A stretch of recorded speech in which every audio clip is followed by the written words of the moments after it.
नमस्कार। सिस्टर निवेदिता समर्पण, राष्ट्रवाद और आध्यात्मिकता की प्रति मूर्ति। एक विदेशी धरती पर जन्मी लड़की जिसने भारत को सिर्फ देखा नहीं बल्कि अपनी आत्मा में बसा लिया। आयरलैंड की मार्गरेट एलिजाबेथ नोबेल, जो स्वामी विवेकानंद के एक आह्वान पर सब कुछ छोड़कर भारत आ गई। स्वामी जी ने उन्हें नाम दिया निवेदिता, यानी ईश्वर को समर्पित। निवेदिता का आध्यात्मिकता का मार्ग गुफाओं में बैठकर ध्यान लगाना नहीं था। उनके लिए आध्यात्मिकता का मतलब था मानव जाति की निस्वार्थ सेवा। उन्होंने सनातन धर्म के मूल तत्व को समझा और भारत की मिट्टी को अपनी कर्म भूमि बना लिया। सामाजिक क्रांति और संगठन। 1898 में जब कोलकाता में भयंकर प्लेग महामारी फैली, तब सिस्टर निवेदिता सड़कों पर उतरी। उन्होंने खुद झाड़ू उठाई, नालियां साफ की और बीमार बच्चों को अपनी गोदी में उठाया। उन्होंने युवाओं को संगठित किया और राहत कार्य की कमान संभाली।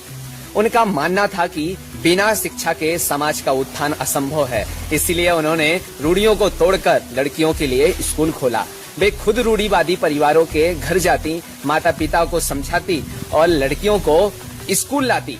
और उन्होंने महिलाओं को आत्मनिर्भर बनाने के लिए कला और उद्योगों से जोड़ा। यह उनका संगठन कौशल था जिसने समाज के आखिरी व्यक्ति तक मदद पहुंचाई। स्वतंत्रता संग्राम और राष्ट्रवाद। सिस्टर निवेदिता केवल एक समाज सुधारक नहीं थी, वे केवल भारत की स्वतंत्रता की नींव जलाती ज्वाला थी।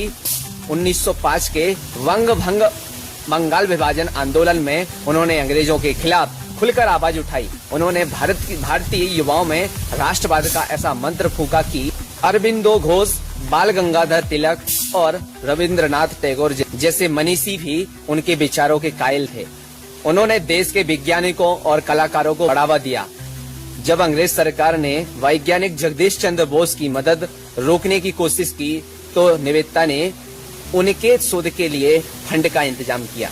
उन्होंने भारत के प्राचीन गौरव को जगाया और देश को वंदे मातरम के नारे को जीने की प्रेरणा दी। मात्र 43 वर्ष की आयु में 1911 में दार्जिलिंग में उन्होंने अंतिम सांस ली।